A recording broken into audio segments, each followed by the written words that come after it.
কেমন আছেন? শর্মিষ্ঠা বিশ্বাসের নতুন আরও একটি ভিডিওতে আপনাদের সকলকে জানাই অনেক অনেক স্বাগত। আশা করি সবাই খুব ভালো আছেন আর আমরাও কিন্তু ভীষণ ভালো আছি। আজকে হচ্ছে বুধবার আর বুধবারের সকাল একদম 6:45 উঠে পড়েছি আর 6:45 থেকেই কিন্তু আপনাদের সকলকে সাথে নিয়ে আজকের ভিডিওটা এখান থেকেই শুরু করছি। পুরো ভিডিওটা দেখতে থাকুন, আশা করি খুব ভালো লাগবে আর ভালো লাগলে অবশ্যই একটি লাইক দিয়ে যাবেন। এই সকালবেলায় উঠেই কিন্তু সবার প্রথমে এই ঘরটা একটু ঠিকঠাক করে নিচ্ছি। অন্যান্য দিন কিন্তু রাতেও অনেকটা গুছিয়ে রাখতে পারি, কিন্তু কালকে রাত্রিতে অনেকটাই টায়ার্ড হয়ে যাওয়ার কারণে এই ঘরটা একদমই কিছু খেলনাপাতিও গুছিয়ে রাখতে পারিনি, যার জন্য কিন্তু আমার সকালবেলা চাপটা একটু বেশি হয়ে গেছিলো। আর তার উপর দিয়ে কিন্তু ছেলেও আজকে খুব তাড়াতাড়ি উঠে পড়েছিল, কারণ ওর বাবাও ছিল ঘরে, যার জন্য ছেলেও কিন্তু সকালবেলায় তাড়াতাড়ি উঠে পড়েছিল।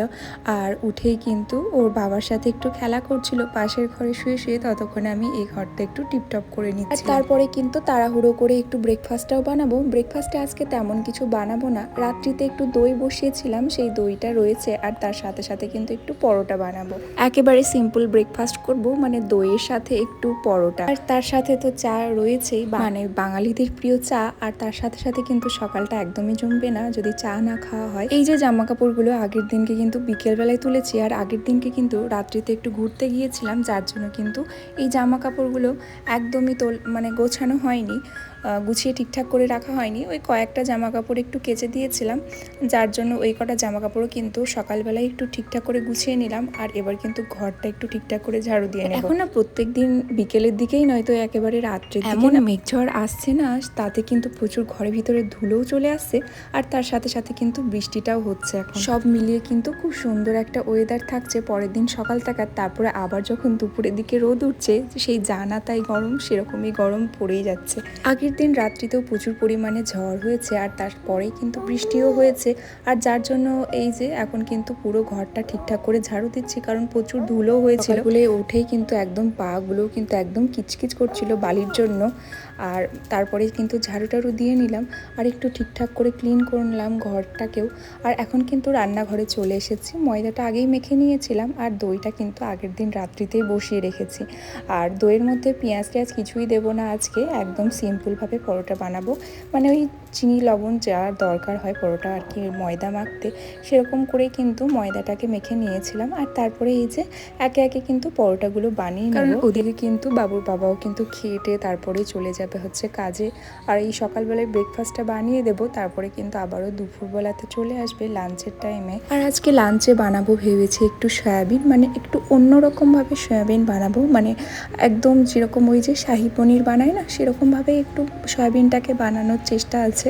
আর জানেন তো, ওই যে আমার যে ডালের কৌটোগুলো ছিল, আর তার সাথে সাথে কিন্তু অনেকগুলোই কৌটো মানে খালি হয়ে গেছে, সেগুলোতে কিন্তু এবার একটু করে যে ডালগুলো পাওয়া গেছে এখন, সেই ডালগুলো কিন্তু কিনে এনেছি। তারপরে কিন্তু এই যে আলমারিতেই রেখে দিয়েছি, এখনও পর্যন্ত ডিব্বাগুলোতে ঢালা হয়নি।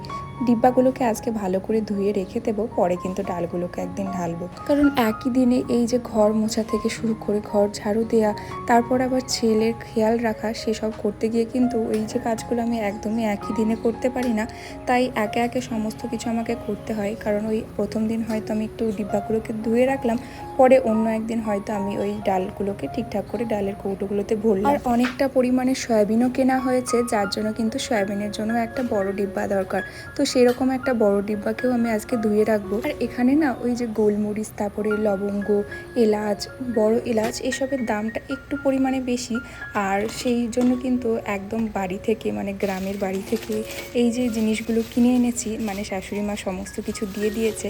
এদিকে তেজপাতার প্যাকেট থেকে শুরু করে বড় এলাচ, তারপরে দারচিনি, লবঙ্গ, সব কিছুই একটু করে কিন্তু দিয়েছে, কারণ ওই দিকে একটু প্রাইসটা এখানের থেকে একটু কম, যার জন্য কিন্তু ওই দিক থেকেই একদম নিয়ে চলে আসি। আর এই যে 3টে ডিব্বা সেট, মানে একটা ক্যাপসিকামের, মানে রেড ক্যাপসিকাম, ইয়েলো ক্যাপসিকাম, আর হচ্ছে একটা গ্রিন ক্যাপসিকাম, যেটাতে রয়েছে আমার একটু মৌরি রেখে দিয়েছি।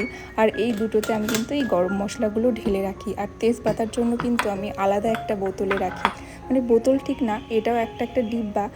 ওই যে পেপসিগুলো খাওয়া হয় না, যেগুলো ওই যে কোনো কোল্ড ড্রিঙ্কস পেপসি, এই ডিব্বাগুলোতেই কিন্তু দেয়। আর এটা আমি এখন কিন্তু এই যে তেজপাতাগুলোকে রাখার কাজে লাগিয়ে দিয়েছি। আর এই যে টুকিটাকি কাজগুলো করে তারপরে কিন্তু এখন এই পুজোটাকে দিয়ে নিচ্ছি স্নান ধান করে। আর তারপরে কিন্তু রান্না বান্নাটা বসাবো। আর আজকে না একটু বিকেলের দিকে ঘুরতে যাব, কারণ আজকে না বরের রয়েছে হাফ ডে, সেই জন্য কিন্তু আজকে বিকেলবেলার দিকে একটু ঘুরতে যাব। তো চলুন এখন কিন্তু রান্না বান্নাটাও সেরে নিই, তারপরে কিন্তু তাড়াতাড়ি করে খেয়ে দিয়ে আবার বার হবো যেহেতু ঘুরতে, সেই জন্য কিন্তু একটু তাড়াতাড়ি একটু যেতে হবে, আবার তাড়াতাড়ি ফিরতেও হবে। তো এইদিকে সিম্পলভাবে সয়াবিনও বানাবো, আর তার সাথে কিন্তু একটু আলু ভাজা বানাচ্ছি। আলু ভাজা হয়ে গেলে তারপরে কিন্তু সয়াবিনটাকে ভাজা করে নেবো। ওদিকে কিন্তু সয়াবিনটাকে বসিয়ে দিয়েছি জলে গরম করে, জল গরমের মধ্যে কিন্তু ঢেলে দিয়েছি। আর সয়াবিনগুলো কিন্তু সেদ্ধ হয়ে গেছে, এরপর কিন্তু একটু ভালো করে ধুয়ে নেব। আর এদিকে যে ডিব্বাগুলো আমি কিন্তু একদম খালি করে রেখে দিয়েছিলাম, মানে এটাতে আমার ওই যে ডালগুলো থাকতো, কিছু ডাল, তারপরে এই যে আইসক্রিমের কৌটো, যত কৌটো রয়েছে সমস্ত কিছু কৌটো কিন্তু আমি একদমই ফেলি না, এগুলোই কিন্তু আমি একদম রিইউজ করে নিই। সেই জন্য কিন্তু এগুলোকে আবার ঠিকঠাক করে ধুয়ে মেজে আবার এইগুলোতেই কিন্তু ডাল, তারপরে ওই যে অনেক কিছু থাকে যেগুলো রাখার মতো, সেই সব কিছুই রাখবো। মানে অনেক রকমের ডালই তো থাকে, সেই জন্য এই যে কৌটোগুলো ফেলার কোনো উচিতই হয় না, তো এই কৌটোগুলোকে আবার ইউজ করে নিই। তো দেখো এদিকে কিন্তু এবার সয়াবিনটাকে রান্না করতে বসিয়ে দিয়েছি।